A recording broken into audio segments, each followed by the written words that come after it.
Wendy a wave to show her our gratitude for setting this up. We appreciate her doing this. It's wonderful to have people in positions of power that are tuned in to what the community needs and are trying to do something about it. So thank you. If you've been to any of these previous classes, you know that what we've been talking about so far is really kind of simple. The things that I've been asking you to do in the homework assignments, they're really easy. And it's easy when the answer is simple to underestimate it and not realize how significant it is. But as many of you have seen in your own relationships, these simple things work. And it really comes down to maintaining that ratio of 5 positives for every 1 negative event that happens in the relationship. And so by doing the simple stuff, you keep the relationship above water. You're not just treading water, you're moving through it, moving forward together as a couple. So I hope that you don't walk away like I might have in the past, thinking, this is too easy. The nice thing is it is kind of easy in a way. Implementing it, being consistent in it, that's more the hard part. But the things are simple and they work. So I hope you have a notepad tonight, because I am going to have you be writing things down.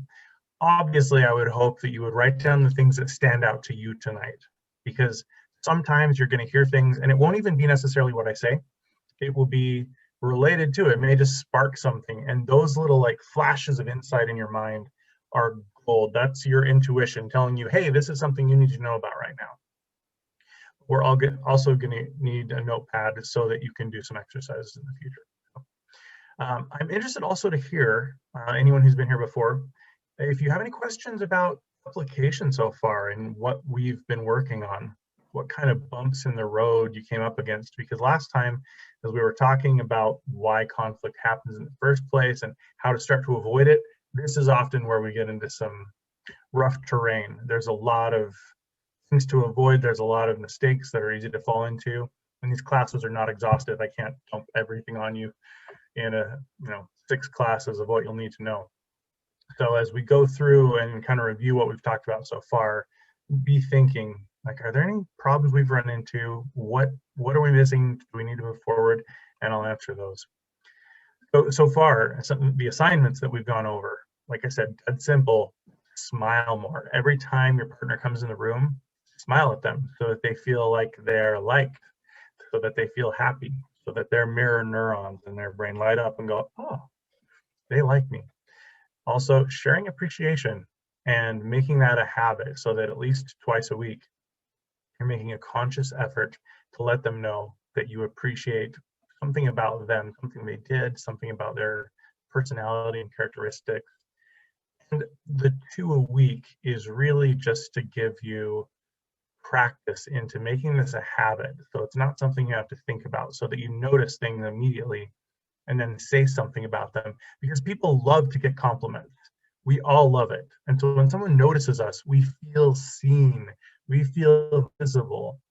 And visibility is at the heart and soul of romantic love, and love in general, whether it's kids or a spouse.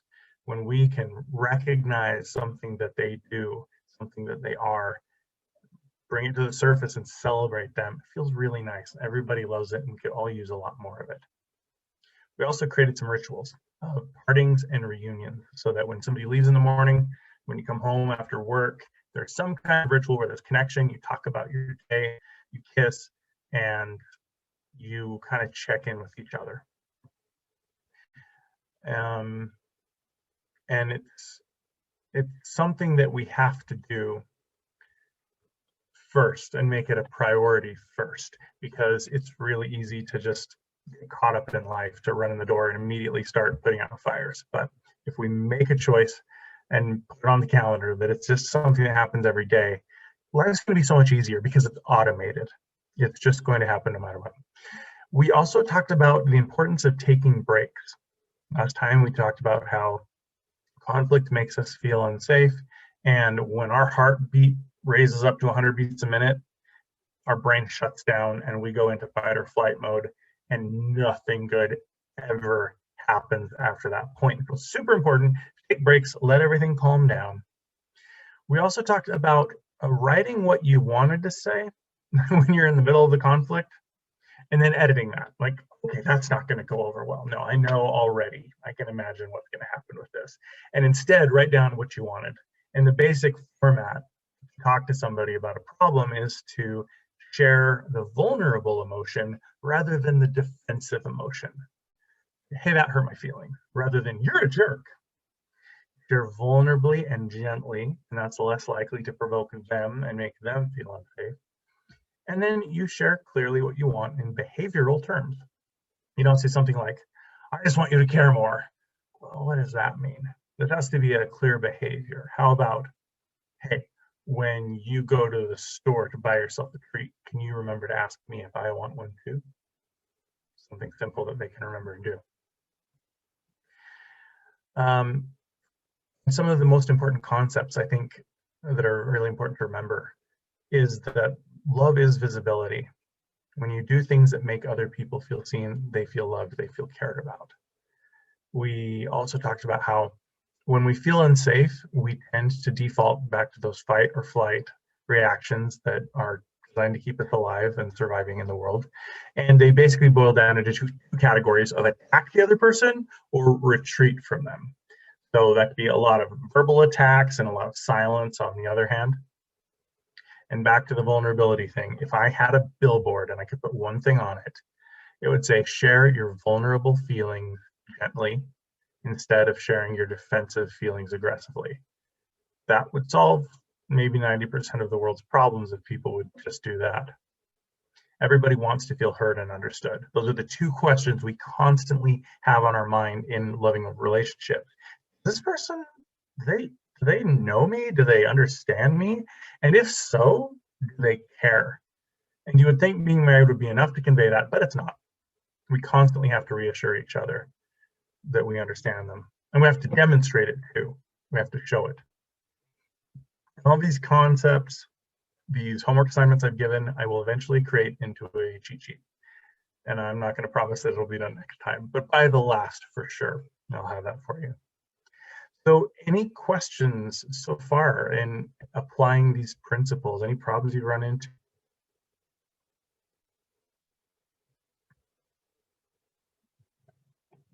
Yeah.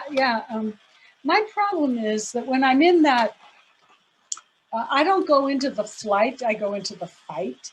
Mm-hmm. So when I'm in that heated moment, the take a break doesn't, I don't know, like if it's like let's calm down and no, that just makes me worse. There's something, I don't know how to realize, I'm just in it. So how do I realize that and calm myself down or do something to, because if someone goes, oh, I have to step away for a while because you're out of control. Okay, that's it. We're in big. Oh, yeah.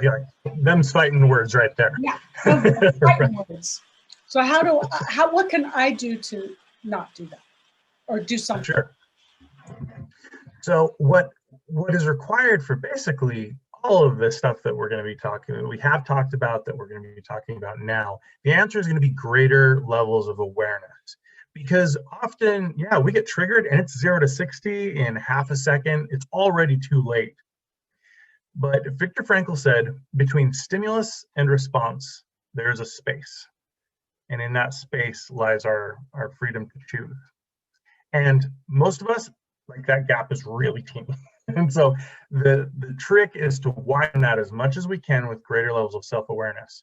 And so one thing you can do is set aside some time on a daily basis just to check in with your inner world, your feelings, your thoughts, and then randomly throughout the day too. I love setting a timer on my phone for like 4 hours and 37 minutes. And every time it goes off, that could be the reminder of like, oh, hey, what am I feeling right now? What am I thinking about? What's going on in my inner world? Because that's going to determine, well, how everything goes down, as you'll see tonight. And so as you begin to like recognize the inner motives that are creating this and triggering the fight, you're going to be able to start slowing that process down. And everything we're going to talk about tonight is going to be really useful for that. Answer that, Mary? Okay. Any other questions? I have a question Mhm. that I thought about after last class, which was that we take these classes and every time I feel so excited and hopeful and I'm like, this is going to be such a great week. And then I find myself trying to do the things, but even more than trying to do the things, I find myself going, why didn't he do the thing? He was in class and he just left without saying goodbye to me, or I just walked in the room and he didn't even acknowledge me. And so all the things that we learned, I know that he knows now, so I have the expectation that he is on it. And then when he doesn't, I find myself disappointed where I wouldn't have even been before we talked about it in class. But since we've talked about it and I know he's supposed to be doing it, when he doesn't, then I'm kind of bummed. How do I flip that? So I can't, I don't want to care how invested he is in it, because I know that the point is if I am changing things, then that changes our relationship in general, but I don't know how to do that either. So last time we were talking about responsibility and how being in a relationship requires ridiculously high levels of responsibility. And I think one of the most important shifts a person can make is to almost get rid of expectations. Not that the other person doesn't have them, I mean, or responsibilities. They certainly do, but we can't control them. We can ask them, we say, hey, I notice you haven't really been acknowledging me when you walk in the room lately, and it's kind of made me feel maybe a little unseen, and it hurt. You can definitely share vulnerably and gently and ask for what you'd like. Sometimes it's time to ask. Sometimes we have to just go, okay, they got a lot on their mind, they're struggling, and we just kind of have to play each situation by ear. Expectations can be kind of dangerous, because when it comes right down to it, we're imperfect people in imperfect relationships, and we're usually doing the best we can on that day, given the amount of stress that we're under and all the things on our mind. Like I said, if it comes down to it where it really is bothering us, it's best to have a discussion. Even if at the end of that, it's like, I'm sorry, I've just been super stressed. I will try, but I don't know how much we're going to change this week or soon. And you continue to bring it up in a loving way, and know that in time, with a lot of patience, things can change. But the important thing is to remember that, like, I've got the responsibility to do my end of it. And just by you shining and sharing love, they're going to feel it, as long as we make sure we're doing it in the ways that they can receive, right? And when they do, it naturally draws them in. I was sitting on the couch this morning, and I smelled wonderful smells coming from the kitchen, and she's like, hang tight, I'm making you a delicious breakfast and I'm counting all the calories in it for you. I'm like, all right, something healthy, and I don't have to sit down with a calculator and figure out how much I ate. And just that act of service, food always means a lot to me, but that act of service made me feel really loved, and I thought, oh, I need to do something to make her feel loved. And so my gears are turning, and I'm trying to figure out when I can do this thing that I have a plan for. So sometimes we can just give and give and give, and the other person doesn't get a hint. And those are the times we need to say something. But in general, when we just try to live by these principles, it's going to automatically start to influence the way they feel and act. Does that answer that, Wendy? Good answer. Yeah. Thanks. Thank you too for the solidarity, Kelly, for saying that you in the chat, she said she felt the same way. So I was like, I'm glad I'm not the only one, because it's things that I wouldn't be upset about under normal circumstances. But I'm like, I know that you were in class last week. I know you were supposed to be doing this. So, to get over that. Thanks, Kenneth. It's also helpful to remember just how hard it is to change any one of our behaviors. Had that wonderful low-calorie breakfast today, and I tracked all up through lunch. And then, an hour ago, I'm like, okay, forget that. Where's my chocolate? I'm not counting anything more tonight. It's hard to change. And it's extra hard to change when it's something that another person wants us to do. So if we struggle that much with ourselves, we need to have so much compassion and forgiveness for our weaknesses and also for theirs, knowing that you can tell somebody, I've told you a million times. Yeah, you can. You can tell something a million times and what it means to you. And please, please, pretty please change. It's a slow process. I think it's why we have that whole till death do you part. It's going to take probably at least that long to even start getting good at it. Any other questions before we move on?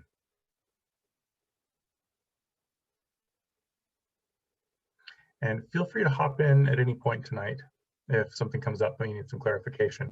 A little bit harder for me to get a read on everybody since I have like a grid of videos. So one thing I wanted to talk about tonight before we go any further is problems and the level of problems. Einstein said we cannot solve our problems with the same thinking we used when we created them. If we've got an issue and we're thinking on this level, it's not going to work. To solve a problem, we have to go out of our box to a higher level of awareness, higher level of energy. And when I say energy, I mean responsibility, awareness, connection with other people, positivity. All those things is kind of a nebulous term mixed together. But whenever you run into an issue and you're thinking, well, this wouldn't work and this wouldn't work, that is a dead giveaway. Like if there's a false paradigm or a false dichotomy, you've got to get outside of that box of the two choices and do something higher and different. For example, I think it's really interesting to watch My 600-Pound Life. People in that show are obviously like 600 pounds or more, and they're trying to lose weight and take better care of themselves. And the whole goal they have is, I've got to get to the doctor now, and he will give me the surgery where they stomach my staple, make it smaller, put on a gastric band. That way I will physically be unable to eat as much. But so many times, he says, okay, if you want the surgery, you got to lose 50 pounds in the next couple months, and they don't lose anything. And it's like, well, no, duh. Like they have this problem now. You just tell them to lose weight and it's going to magically happen. And after they try and fail, they're finally like, I think maybe you should see a therapist. As if like being 600 pounds is just about your food intake and has nothing to do with your emotion.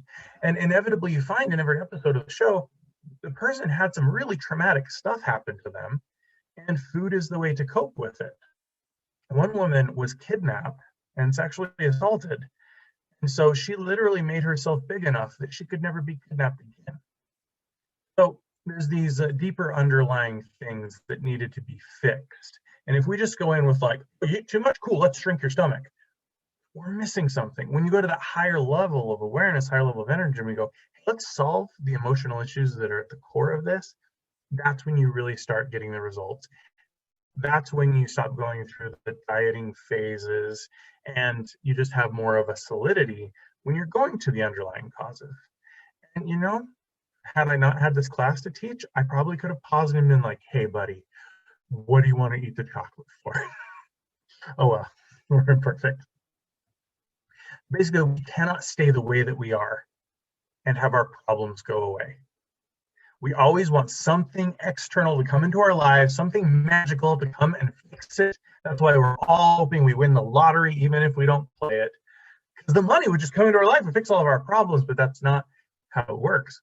If we want our problems to change, we have to change. Again, they're stuck at the same level of energy we are. Our problems grow with us. And the basic principle here is if we stay in a place of reactivity where we let our environment control us and make our choices, we will never have amazing relationships. We will be plateaued and stuck and kind of annoyed sometimes and kind of miserable other times.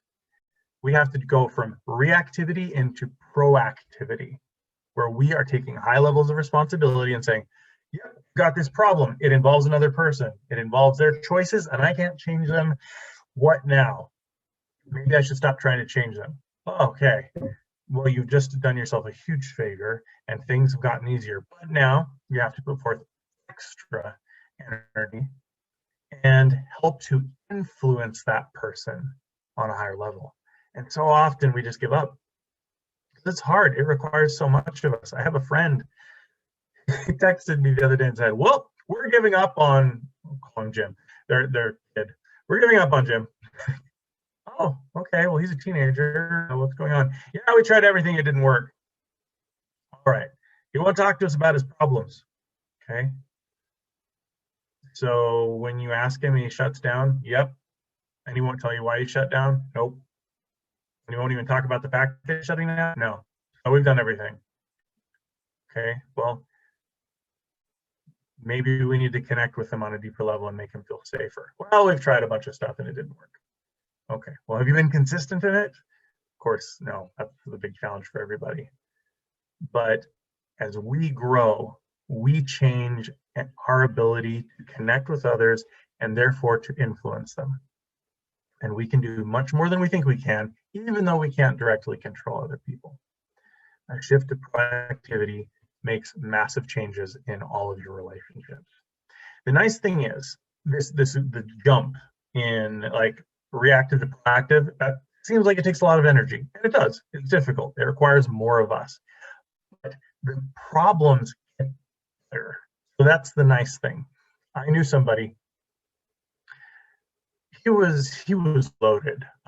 He was driving me around one day, and I was talking to him, and we're talking about our life, and he was like, you know what? I had my plane was out on the runway, and this other jet, it turned with its engines on, and the wash from the engines took off all the sand on the runway and just sand blasted my plane, and I've got to get it repainted. Like, oh, that sucks. That's hard. That's rough. Oh, your private jet got sandblasted and you need to paint it again. Wow. My heart goes out to you. That must be really difficult. That's the kind of problem I'd like to have. See, so, you know, when our income is a little lower, it's like, do we pay our bills this month or do we eat? That's a lower quality problem. I'm all about going to those higher quality problems. It's like, yeah, getting my plane taken care of. So along with all this talk of awareness and proactivity, tonight we're going to be focused on our stories. And to get you in the mood, I'd like you to pause right now and consider some things. You're sitting at home watching this class through an electronic device. And right now you have certain perceptions, you have certain questions on your mind, you have thoughts, you have feelings, you have reactions. And these things are just kind of like floating in the background of your mind, almost like when there's a TV on in the other room and you don't notice it unless you get really quiet. I'd like you to listen right now and just check in with yourself. What are these perceptions and impressions you're having? And I'd like you to just jot them down just to see what's on your mind. And it may have nothing to do with this class. It might be worry about something else. It might be that load of mulch that you have to pick up tomorrow and your back's already screaming at you and you haven't unloaded the truck so far because that was miserable. And apparently if you don't exercise, your body falls apart. That might be on the back of your mind. Or you may just be sitting there going, if you haven't been here before, like, who is this guy? Like, is this class going to be good? Is this actually going to change anything? Like, why is he asking us to do this? What's the point of this activity? Tons of just little perceptions, little questions. And they're back in the background. And you know what? They're usually not with words. They're not something that's very clear. It's more of a feeling sometimes. You meet somebody and instantly your brain is scanning them and trying to learn everything it can about them. And there's these millions of calculations going on all at once. And if this person has like a slight resemblance to a teacher that was totally mean to you in third grade, you're going to feel this sort of like, I don't like this person. And you won't know why until you stop to think like, hey, I had this instant reaction, why? And there's tons of little things that can influence this, but it's going to be in the same kind of background channel of your mind, kind of on an instinctual, intuitive feeling level. And being able to check in with yourself and convert those feelings and perceptions into English is a really, really important skill, because it helps you to get right down to the root of problems. When you have an issue in your marriage, it's going to be first like instinctual and feeling, and you're just, you're upset, you don't know anything else.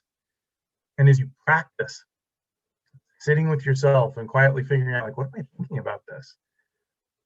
If I had to put it into words, what would I say?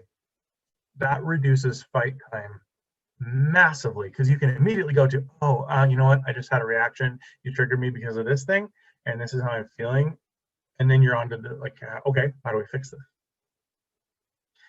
So all of these perceptions and stories, they're coming from your subconscious mind. They're based on your value system, the things you care about. I've been to classes where, like, okay, everybody get up, it's time to dance. And I'm just like, immediately like revulsion. I'm like, can I move to the back row? I'm already on the back row probably. Can I move back further? I got to get out of here. I have this value of like, I don't want to emote in public. I don't want to share. That's too much. That's excessive. We're not allowed to show emotion excessively in public. Very old belief that I have that I'm trying to get over. You put it into words, you can figure it out, and then you can go, all right, is this rational? Yes, they're trying to get everyone to dance, but maybe there's a purpose in this. I asked you last time to write down the stories you noticed that came up when you were in conflict in your relationship. By the show of hands, how many people of you actually did that? Oh, one so far. Anybody else? Anybody else remember? I threw it out pretty quick. I didn't lean too much on it. Okay, it's okay.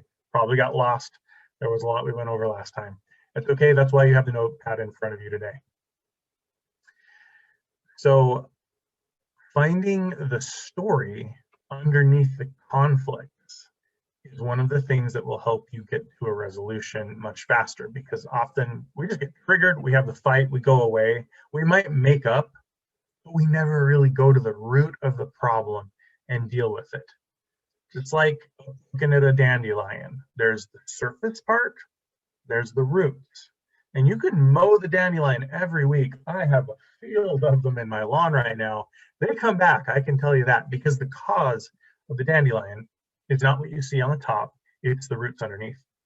And these emotional roots that we all have that are tied into our values, that are tied into our fears and our concerns, that have to do with, do you understand me and do you care? That's what drives these fight cycles. So when you know your main themes, resolution can go a lot faster. Now, if you just sit down and try to think about this, it can be really hard to find them.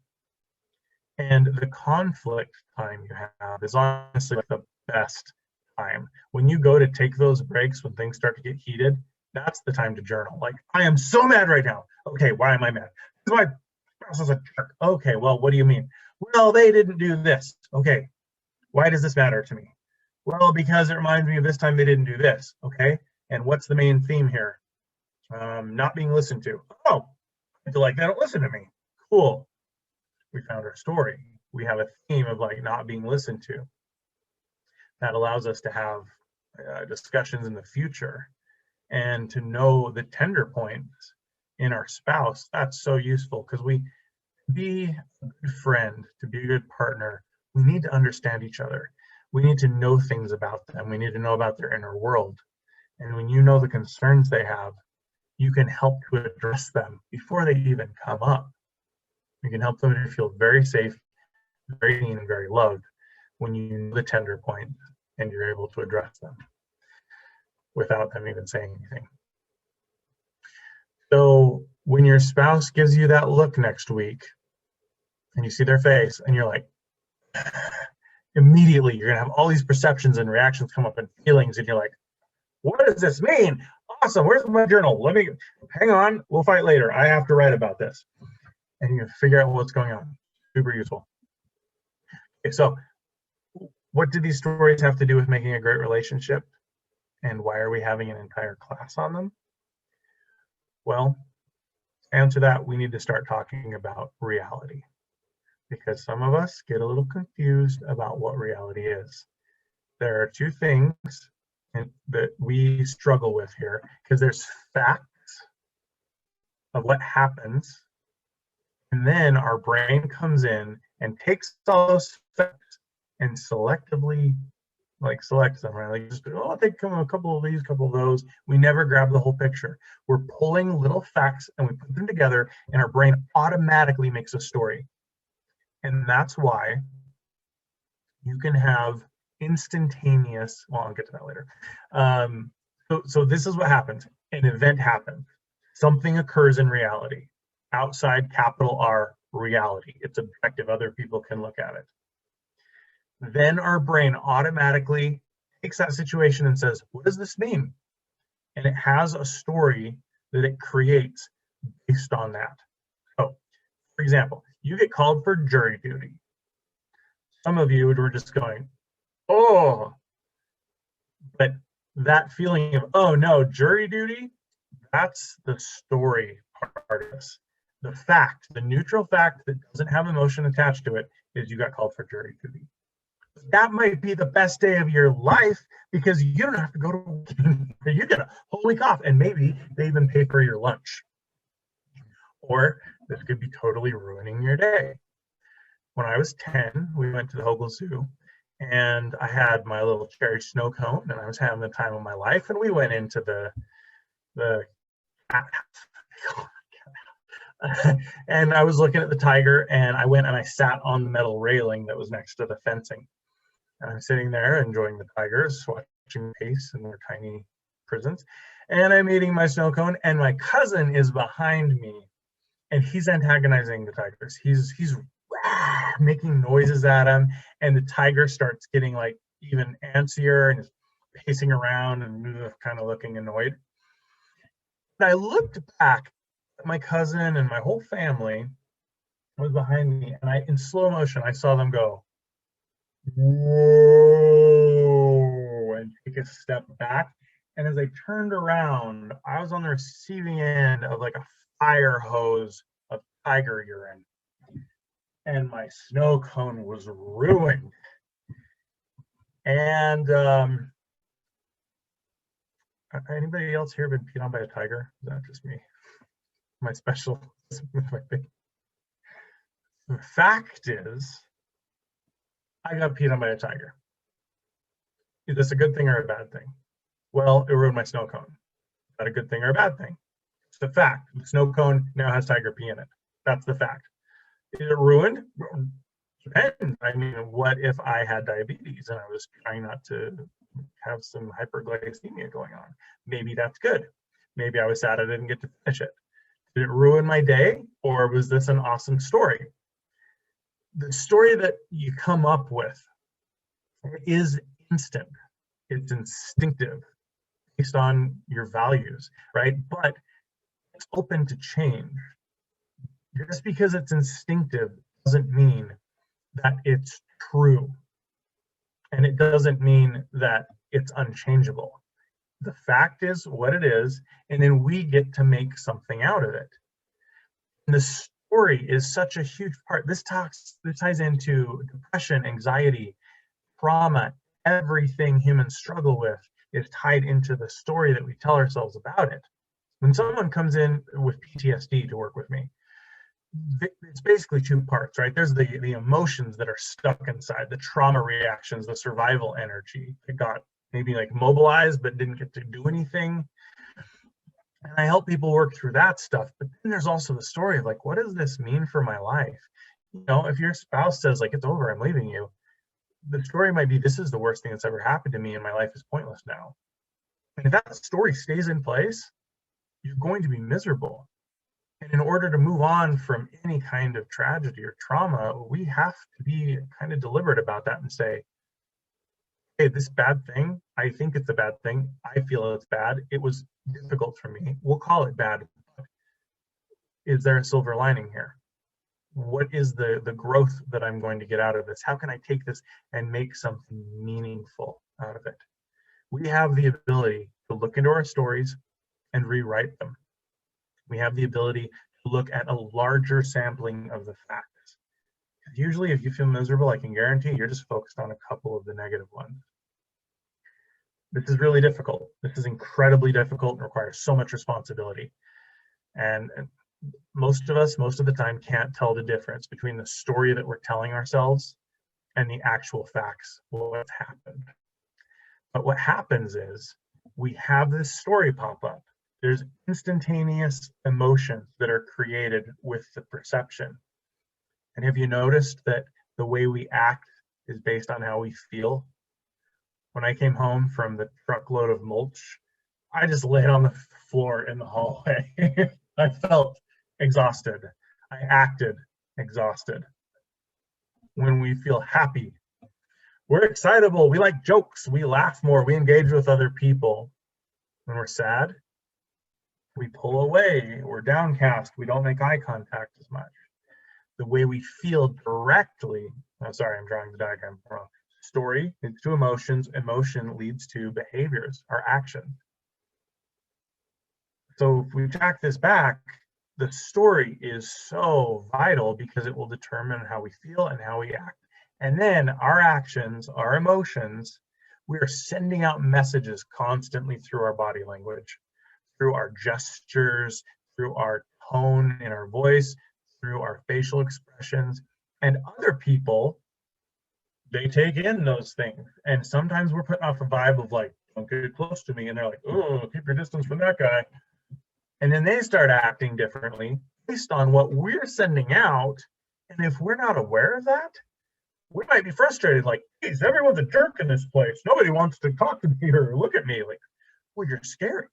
You're scary right now. You got to tone it down a little bit. But it's not about just changing the behaviors, change the emotions, like changing the stories. People do what they do based on what they believe. When someone goes and shoots up a school, I can guarantee their story has a lot of nihilistic themes woven in. Nothing matters. Humanity is a plague. They have a very negative story. And it's not just a story that goes through their head once, it's become their inner lowercase r reality. It's become their whole world. Because the story you have then acts as a lens through which all of your reality processing goes through. And so you see things out in the world, and you're only going to selectively focus on the negative, prove your point that humans are terrible and deserve to be eradicated. But if your story is, you know what, the world is a great place and humans are capable of so much and there's so much goodness in us, you're going to notice the Boy Scouts helping the old ladies across the street. The story creates your inner reality. And that is a blessing and a curse. Because we have perception, right? The things we perceive, but then there's something called apperception, where we have a certain idea of how things are going to go. And our brain, because it's expecting one thing, is actually blind to what really happens. If we have an expectation that our spouse doesn't care about us, and they come and hand us a wonderful breakfast, our brain will not allow us to see, hey, look, this is proof they care about us. It will block that. The way I like to explain it, mind is like a nightclub. Thousands of people dancing in there. It's a very noisy, chaotic place. There's so much going on, and our subconscious mind is that main dance area. And right now, I think you're all sitting on something. And you weren't thinking about what you were sitting on until I said it, but now you're feeling the chair underneath you, you're feeling the couch, you're noticing if it's uncomfortable, you're noticing like, I'm wearing pants, I hope you're wearing pants. You're noticing all of your skin is going, hey, something's touching me. You've been there the whole time. And your subconscious has been processing that, but your conscious mind hasn't, because your conscious mind is your VIP lounge. And it can only hold like 3 people in it at once. We can't hold very many conscious thoughts in our brain. Out of all of these like thousands of thoughts going on every second, there's only a select group that gets to go in. If the pain gets enough, that comes into the conscious mind. But if you stub your toe last week and it's just like a dull ache, you don't even notice it anymore. I found a cut today on my finger. I don't know where that came from. It clearly wasn't big enough to be a deal for me. So my brain didn't even tell me I had it until I was looking down. I was like, what happened there? So this VIP lounge of your conscious mind has a bouncer, and the bouncer only lets stuff through that's on the list. And so the nihilistic school shooter who thinks everyone's horrible will see the Boy Scout helping the old lady across the street, and that information will go into the subconscious. The bouncer's like, sorry, you can't come in. People are trash. That's what he believes. I'm just doing my job here. We will continue to collect facts from the world that conform to what we already believe it is. And we can become blinded in our mind to what's really there. So when it comes to a relationship, the story we have about that person limits how we see them. And they can be changing. They can have changed. And we won't notice. It's incredibly frustrating for somebody who is in the process of trying to change when everyone continues to expect them to be a certain way. So what you focus on, it expands. And if you look for negative, you'll find negative. And if you look for positive, you'll find that too. And we have to make a conscious choice to be more positively minded. And I'm not saying ignore the negative, not at all. Negative stuff happens. Things need to be corrected, and every marriage needs to have a certain level of critical feedback in order to make it function. But in general, we need to be holding our stories kind of at arm's length and going, okay, it seems like they don't love me, but maybe they just forgot. And if it builds up enough, we say something like, hey, can you fix this? If you're looking for just the negative in your spouse, if you are fixated on something negative, that is going to act like a wet blanket on your feelings of love. You're going to love them less if you're focused on their flaws. My wife loves to pull the stickers off of apples and put them on the sink rather than in the trash. And I'm like, this is simple. You just, no. I could let that really bother me because I've been dealing with it for all of 6 years of our marriage. But I notice it and I just go, oh, my story is not that she doesn't love me, but it's just something she hasn't changed yet. Not such a big deal for me to just deal with it. Okay. One of the other dangers here is the story that you have about someone will actually influence their behavior. And we can create some really bad self-fulfilling prophecies here. So whatever story you have, you can start to make true, even though it involves somebody else. And I'll give you a quick example. I had a client once whose friends in school called them a psycho, and they hated it. But because they put the label on him, they actually admitted, like, I started acting a little bit crazy around people. And I've had this happen to me too. I was once in a class that was full of a bunch of teenagers, older teenagers, and the teacher had been a kindergarten teacher her whole career. And now she's teaching older teenagers. And when she wanted our attention, she would go, shh. And that conveys a message of, I think you're 6-year-old and I can't get your attention like adults. Well, even though we're older, we're 18, 19, whatever, we're older, we should be a little more mature. Her sending that message of, I think you're children, made us feel really angry. And then we started acting like children, and we were argumentative, and we didn't like her, and I made her cry. All because she sent out a message, and I know that she didn't necessarily try to. But she could have easily had a story in her head of like, I gotta whip these stupid teenagers into shape. And then the body language came out, sent the message, we reacted against it. There are many times people are reacting against us and we don't know why. And it's a wonderful opportunity because this person is acting as a mirror. They're showing us what we're sending out by the feedback we get from them. So I hope you're getting the idea that these stories are super important.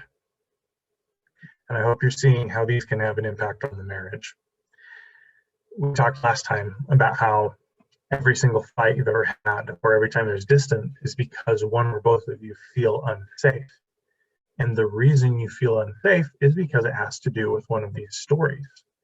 When you go down to that root level of the emotions, it comes down to, they don't love me, they don't care about me, they don't respect me, they don't want to listen to me, something like that. I'm not safe here. I share my emotions, they're going to make fun of me. Some kind of story like that is existing in your subconscious, and it's not necessarily with words. It's really just a feeling. So if we have this story, don't care about me, and then they make you breakfast. Well, actually, let me change the story. If you have a story in your head that they don't care about me, and then they make themselves breakfast and forget to ask you if you want breakfast, then you're going to feel hurt. You're going to maybe pull away, or you're going to yell at them or shame them a little bit. And then that, because you're sending out that energy, they're going to react to that. And maybe they're going to pull away, or they're going to fight back. And the end result is now there's more distance between you. And now they're less likely to remember to ask you, or they're less likely to want to, because maybe you were kind of mean to them. And then what do you conclude? They see proof. They don't care about me. When really the story in the first place was the issue. And this is a little bit based on my life, because I'm wired to think about myself first and foremost. And I just don't think to ask my wife. I make food and I'm like, well, she'll take care of herself. I'm just taking care of myself. This is all going on subconsciously. And she's like, I always ask you if you want something. I'm like, oh my gosh, I'm so sorry. And I can tell you the times when that's been a fight, I've been less likely to remember. Because if you doing something wrong gets paired with negativity, conflict, and shame, and you feel like crap, you're so focused on feeling crappy that you don't have the brain power to think like, okay, how am I going to change this now? And that's one of the real dangers of shame. It keeps us from growing. And we're so focused on feeling like crap, beating ourselves up, that we have no energy to put towards doing something differently. And I'm getting better at making food for my wife now, because the last couple times it's been, oh, hey, did you forget to make me something? I'm like, oh, I'm sorry, yes. And then it's a positive experience. And I go, okay, you need to remember, every time I make food, just ask no matter what. Like the saying says, you'll attract more flies with honey than you will with vinegar. When we are gently assertive about our needs, the other person is much more likely to change. It's still going to take months or maybe years to change, because there are still things. Oh, I always love to come in and adjust the temperature when my wife's making eggs or anything. I'm like, oh, that's too hot. I turn it down. I don't tell her. She turns back. She's like, I didn't know. Turn this down. Like, just not even. I'm on autopilot, and it's taken a while. I'm getting better, but it's years. It's honestly been years. So we got to be very patient with ourselves. So these stories that we have, they usually have an origin in our childhood. I had a friend go to therapy once, and I'm like, how was it? He's like, I'm not going back. It was stupid. She asked me about my relationship with my mom. I'm like, oh, you don't think that has anything to do with your 3 divorces? He didn't know. He didn't understand that when we're kids, we're just sponges. Our relationship with our parents is like our whole world, and the patterns that they teach us become ingrained in us. And to a certain extent, we see the world now through this lens, and our reactions come from these things. And so, yeah, our childhood relationship with our parents has a ton to do with how we show up in our relationships now. And so if your parents were maybe not there for you all the time, if a parent left, even if there was a divorce and everything, they really tried really hard, sometimes you can walk away feeling like you were abandoned. And I guarantee you're going to carry that into your relationship now, and abandonment will be a huge theme that will be one of the roots that will cause many fights. Many branches on the tree, many roads can lead to it, but at the core, it could be abandonment or loneliness. So what we're going to do right now, pull out the notes, and I want you to think about the last fight you had, or some of the biggest fights you've ever had. And I want you to look into what was happening on the lower level. What was my reaction? How did I feel about this? Kind of knee-jerk perceptions did I have? And this is just for you. This is not something you need to share with your partner. This is just to understand more of what's going on in your head.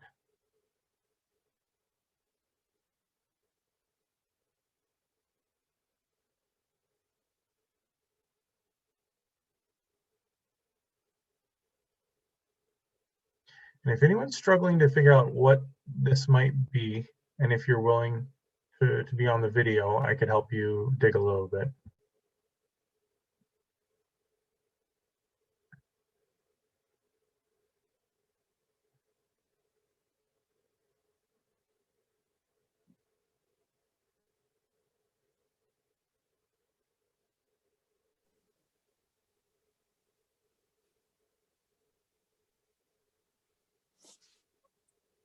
I don't have anyone with me, so that might be easier for me. So what is it? I'm just, what do you want me to share or do? So when you get into conflict, what are the stories that come up that make you feel unsafe? That would be a better way to say it. Like, what are you telling yourself that makes you feel hurt or you're not cared about, maybe? Oh, I shouldn't have volunteered then. It's hard, right? Sorry, Catherine. No. Well, I don't know. Unsafe is probably a little strong for what I feel, but I was just thinking the last disagreement we had was, Nate came home and I hadn't made a dinner and I was going somewhere that night, so there wasn't anything to eat. And he's like, I'm just going to order pizza. And I immediately reacted against it because I knew that he just bought a big lunch and he bought a lunch the day before. And it's like, we really don't have a budget for eating out every meal. And he just stormed out and he's like, okay, I'll just scrounge.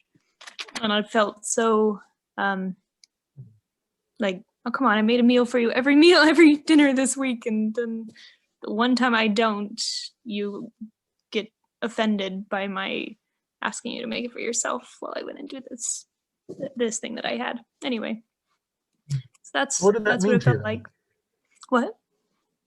What did it mean to you, the fact that he got upset, when you're thinking like, I've been doing a lot of cooking for you. Could you make this one for yourself, maybe?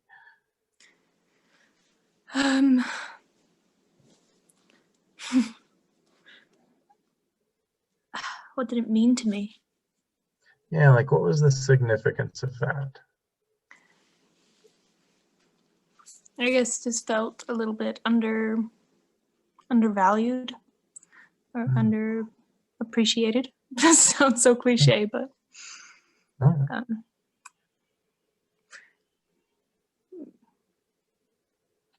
in the end, there's only so many themes, and some of the most profound truths are under the cliches. And so, yeah, absolutely unappreciated. Like, can you recognize that I've been doing a lot for you here, and you having to make yourself some food one night, like when the budget's tight, wouldn't be the worst thing in the world, you know? Just maybe undervalued, unappreciated. Have you noticed that theme coming up in other areas? Probably. We have a new baby, and well, he goes to work and I take care of her all day, and then in the evening sometimes I'll say, will you hold her for a bit? And she'll start crying, and within a few minutes he'll be like, I can't do this anymore. Why is she crying? She hates me. And he'll give her back to me and put on his ear protection and go downstairs. I'm like, come on, I had her all day.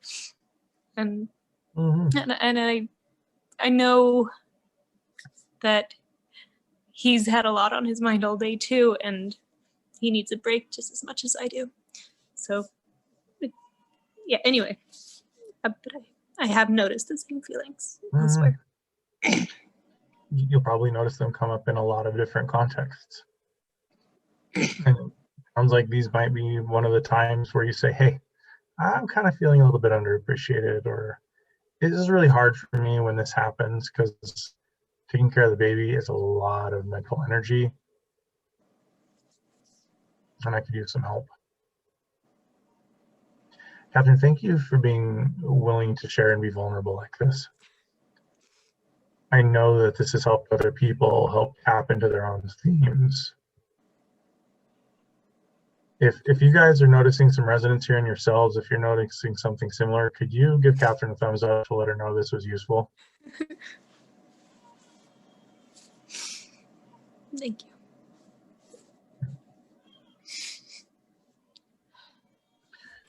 So I have a question. Did you say, like when you're talking about the roots, did you say that there are just basically kind of a few roots? Is that what you said? Like it all boils down to just a few little things like underappreciated or whatever those roots are? Is that what you said? Basically, there can be, kind of some various manifestations of it, but those kind of themes very often.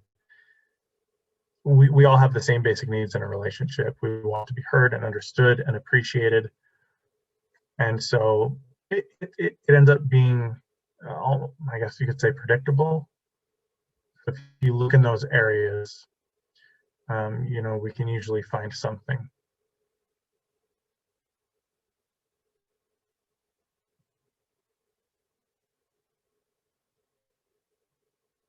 Trusted is one. Trusted, appreciated, respected.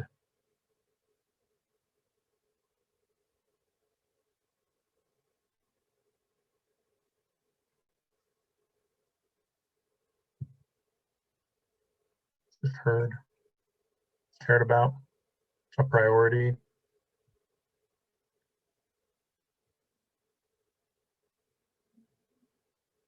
And I suppose all of those are just different ways of saying appreciated or valued by the other person. Or understood, I think, is what it all comes down to too. Yeah. Just being seen for what we're doing and what we're contributing, or even what we are. Which is why gratitude is so important.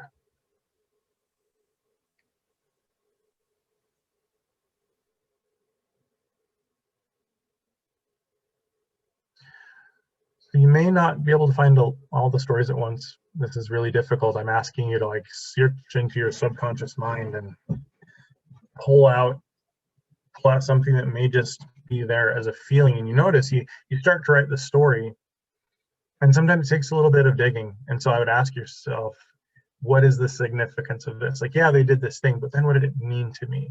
And keep drilling till you get down to that deeper layer.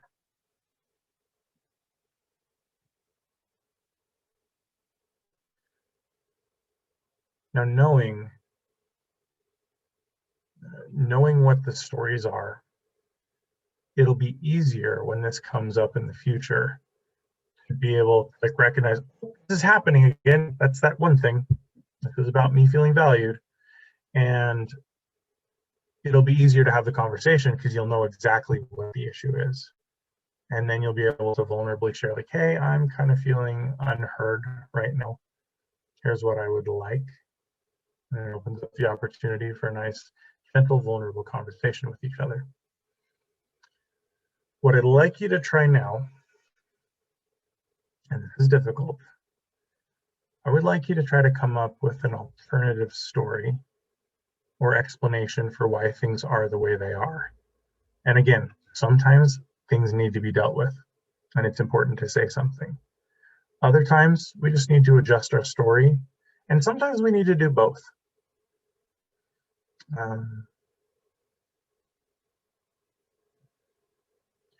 I pick on my wife a lot.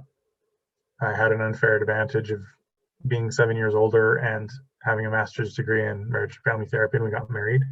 So I'd already worked through a lot of these stories myself, so I don't, not throwing her under the bus here, but that example of like not feeling cared about when I wouldn't offer to make her food. A replacement story rather than my husband doesn't care about me. A useful one could be, my husband cares deeply about me, he's just so not aware of himself. He's not very self-aware in that way, where he hasn't learned how to be aware of other people yet. But it's accurate. Usually, almost every time, maybe a time, it doesn't have anything to do with us at all. I was talking to a client the other day, and she's expecting a baby soon. And her husband reached out to a friend for some advice on good books to read.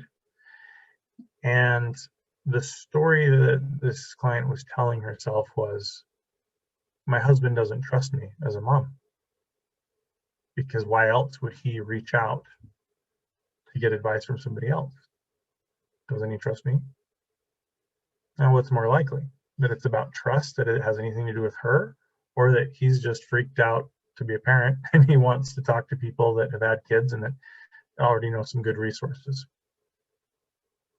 There's always going to be more. If your story makes you feel completely hopeless or super anxious or depressed, then there's other facts that you need to look at.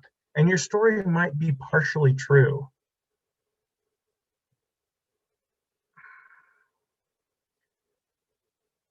I'm trying to think of a good example here. Maybe, okay, for example, I'm working with a couple, and the husband has some porn addiction, and he's worried that because of his addiction, his wife doesn't respect him.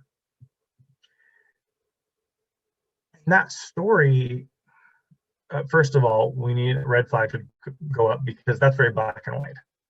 You don't respect me, period. Well, okay, like it's probably more subtle than that, right? But maybe there's some truth to it. Very often there can be truth mixed in with the errors, but if it's taken to an extreme, like, oh, well, they don't respect me at all. Or along with the story, maybe he's telling himself, he doesn't respect me and there's nothing I can do about it. That's where we get into trouble. So if the story is she doesn't respect me, a way to alter that might be, yeah, she may have lost a little respect for me because of this, but I can gain it back. I'm taking responsibility for my addiction. And that's how I'm going to gain back what I have lost. But what has been lost isn't gone forever. And maybe it's a normal thing to feel some loss of respect when you thought a person was one way and they're not. There's always a way to nerf the story a little bit, make it a little easier to handle. And it requires looking for the bigger picture, looking for the other facts that might help explain it. Does my husband not care about me, or is he just really in his own head and introverted? Okay, it's definitely the latter. He cares about me, he shows me he cares about me, he just really sucks at remembering if I'm hungry. So what you want to do is rewrite these stories, something that's more positive, something that's more open to change and to seeing things shift in your relationship. That will help you to start seeing new things in them. That will help you to start seeing other things that are already happening. If we go back to that example of not caring and you change your story in that way, you'll start to see all the other things they do that show concern, that show care. My friend, her husband would work long hours and he'd come home from work and take off his socks and leave them in the living room, and it drove her crazy. And her story was like, it's just, can you not put your socks away? It's so simple, just put them in the hamper. Why can't you remember this? And she was talking to her sister-in-law about it. She's like, I'll bet he's doing that just to make you angry. Like, not feeding the right story, right? Like, he's, yeah, because he hates you and he's just trying to make you annoyed. And she finally confronted him and she came to him and said, why don't you love me? And he's like, what are you talking about? The socks. If you loved me, would clean them up because I've asked you 1,000 times. And he was just absolutely blown away. He was like, honey, they're just socks. All they are. And she realized, like, oh my gosh, he had no idea. I've made this into such a big thing. He's exhausted from working overtime and he has no brain power left. He works at the post office, so he's already extra drained, right? And from that point on, she changed her story to, these socks represent how hard he works for our family. These socks on the floor are a representation of how much he loves me. And when she would see them, she'd go, oh, my husband, working so hard for us. And she'd pick them up and put them in the hamper, which, like pulling the sticker off the sink and putting it in the garbage, not a big deal in the end. So it's okay to ask for changes, but it's also good to take the responsibility for ourselves. And sometimes it's good to just pick up the socks too. Not that he shouldn't work on it. I think he really needs to, but in the meantime. So as you write these replacement stories, there's something that you want to repeat to yourself often and kind of on a daily basis. I have a story that pops up that when my wife's angry, I feel like I'm in trouble. I feel like she's scary because if she's angry, she might yell at me and that will automatically hurt my feelings. And I see myself through this lens of being very, I don't know, childlike, I guess. Like I'm not a grown man who can have a discussion with my wife. I revert because like we all have our lower energy, just kind of our default groove we go through life with. And so if she gets mad, I'm like, oh no, scary lady, run away. And I distance myself from her. I hold myself back. And she gets more annoyed because like I'm running away and it causes fight. So new story is, if my wife is angry, she's hurting and I need to help her. And so that's one of the stories that I'm looking at on a daily basis, because when I wake up in the mornings, if I don't remind myself, I'll be in my default state, my low energy state. I will react instead of being proactive. Reading through these stories helps you jump into that higher level of proactivity. You're anticipating stuff that can happen. And when it happens, you're like, oh, I'm ready for this one. Here's my story. Okay, nope, they love me. They totally care about me. This may be an issue, but we'll talk about it and we'll get through it. Honey, can I talk to you about something? Yeah, I've been feeling a little bit hurt lately because I've been noticing this is happening. I was wondering if you might be able to do this instead. I'll be like, oh, okay, yeah, cool, fine, sure. And then you get the changes that you want. Things happen faster and better. And it starts with you taking high responsibility for your stories. And I know that these feel true, and all the evidence you've been looking for so far backs up the story. So I'd invite you to be a little suspicious of your stories, a little doubtful, and realize that these stories happened automatically. You didn't like consciously from them. And you can find new truths. I guarantee if the story makes you feel horrible, you're not looking at the big picture here. When people act horrible, it's because they feel horrible. Hurt people hurt people. Kenneth, I have a question. I'm hoping that I'm not the only one who experiences this, but I think part of my story is that sometimes I'm missing something about myself that I need to change. And that's something that I worry about, that I'm too aloof or that I'm not aware of things that I'm doing that is bothering my spouse. And so that's a big part of the story that I find myself thinking I'm either disappointing or embarrassing, and I don't realize it, and that's going to blindside me some. So I find myself, when I'm thinking about the stories I'm telling myself, I'm trying to come up with alternative stories.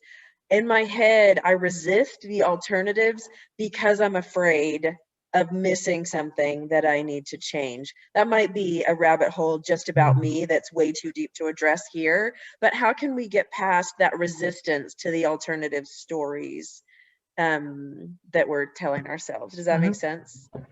You know, I think it's wonderful to be aware like that and to be asking like, oh, is there something I'm doing here that I need to change?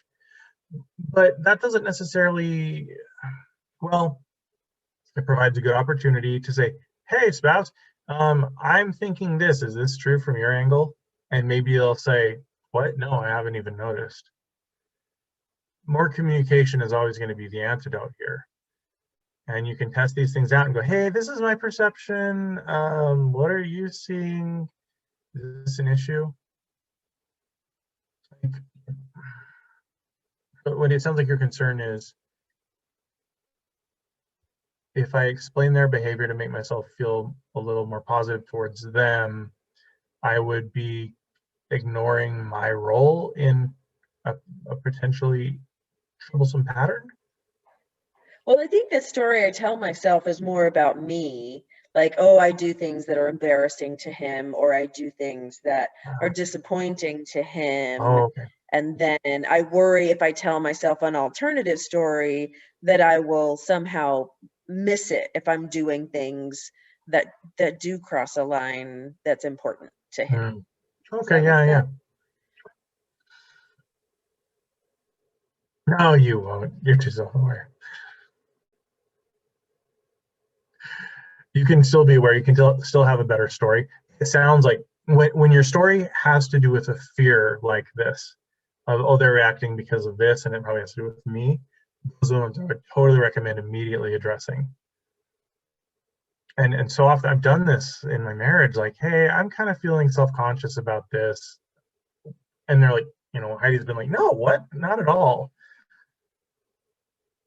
And it just, I've been walking around with that unnecessary baggage for so long that when you just talk about it, it's better. And even if he goes, oh yeah, you do embarrass me. And it's like, okay, well, let's consider this. I embarrass my wife in public all the time because she's a super harmonizer and she wants to make everyone feel comfortable and never awkward. And I will do things that are awkward because I don't care. And I'm just like, well, if that's a struggle for you, you know, work through it. It's all right. If I say something true and it hurts your feelings, well, that's probably something that you need to address. You know, this is kind of my old default state. I'm much more diplomatic now than I used to be. But I'll still say things that make her feel like, oh. And I have to look and go, okay, do I need to change something here? Is the way I'm phrasing this a real negative thing? Or is this just like different preferences? And sometimes it's just like it's our own personal thing. And it doesn't really it's not something that needs to be changed necessarily.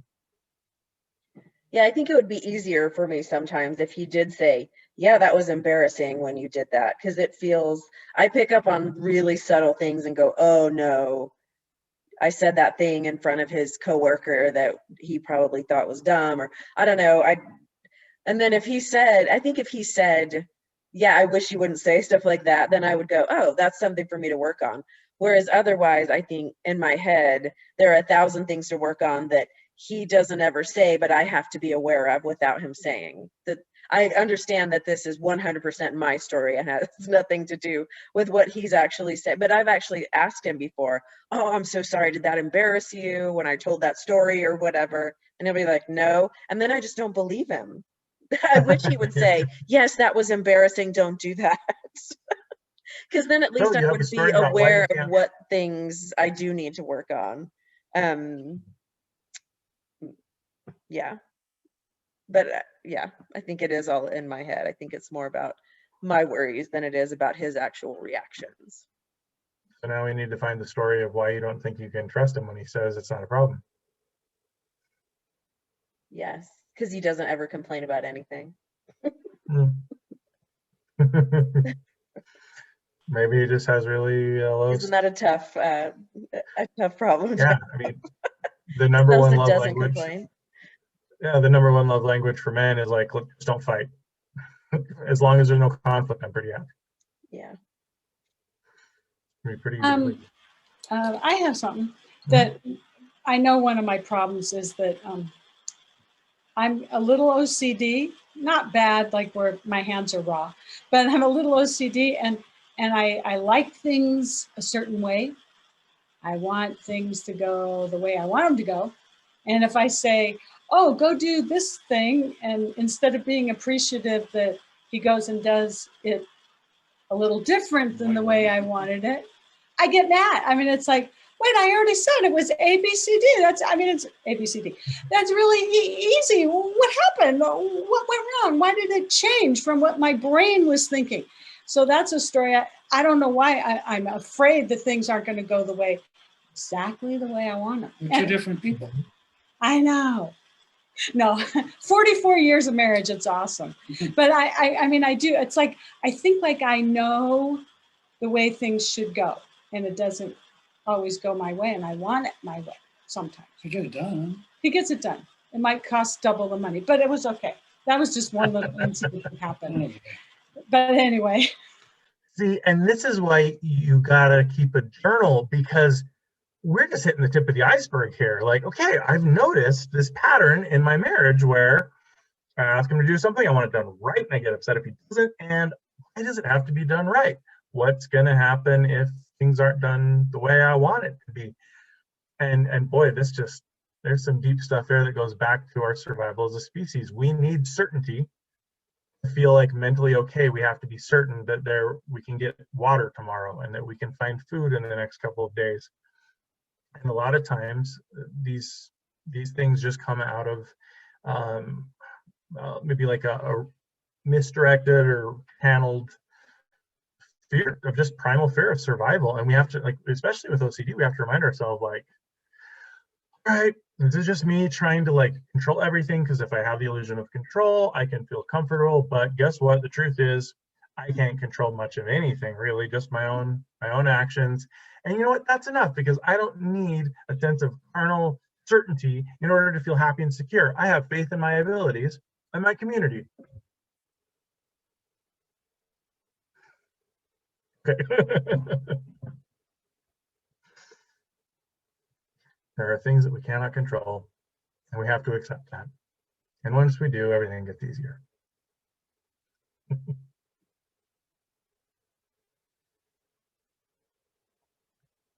Anyone have any other specific stories they need help with? Because this is big. Like, I understand this assignment, like rewrite your stories, make it more positive. Like, what? How? Like, I don't know. Sometimes it's hard to find the story in the first place, and it's hard to see past our worldview and past our box. Sometimes we need to have someone help us like see outside of that. And if any of you have any questions about this that you don't want to talk about here, you can definitely send me an email, and I'd be happy to help you just kind of through email, like figuring out what kind of stuff needs to change. There's that in the chat box.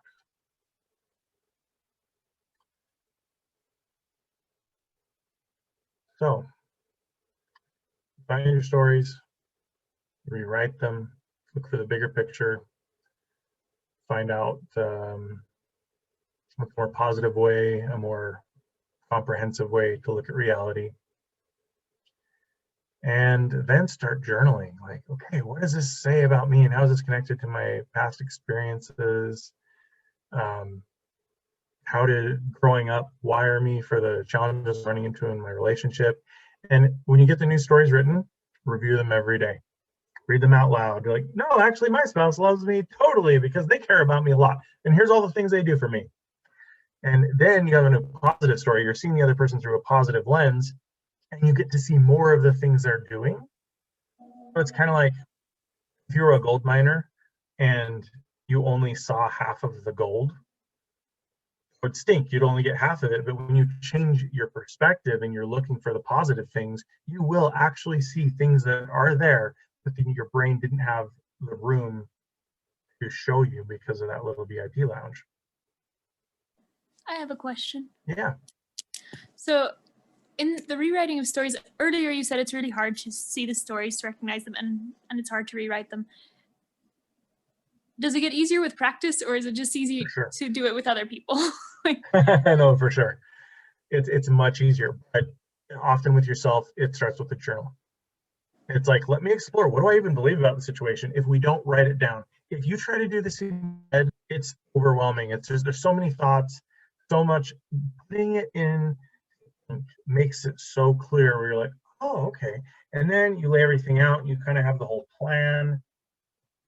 So useful, so useful. Yeah, and I've been able to now, there are times I can find a story in just a couple of seconds, and it's because I've been practicing so much. And mostly, well, If you want to get good at this, try to help your friends find their stories and try to help them rewrite them, and you'll get good at it pretty quickly.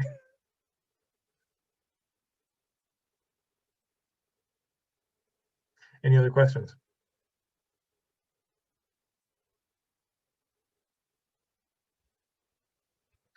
If you've had any kind of struggle like finding the stories, then I am so looking forward to your next fight, because that's going to be the gold mine. Like, make sure you try to have a fight this week and see what comes up. And afterwards, you're going to sit down with your journal and be like, whoa, that was amazing. I learned so much.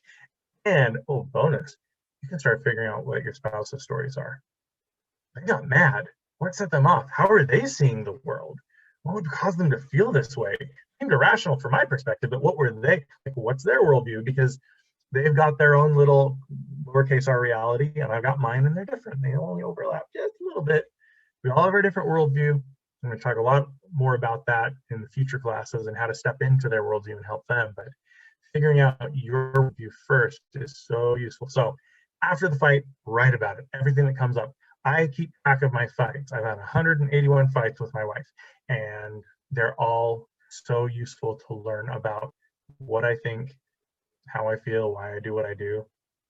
And I'm using those as a tool to actively work on changing me and rewiring me so that I'm a better husband. Oh, fights are such a wonderful opportunity. Or the cold silence, because not all of you fight. Some of you never talk at all. And if there's silence, if something happens and there's that icy feeling like, oh, I got a story, figure this out.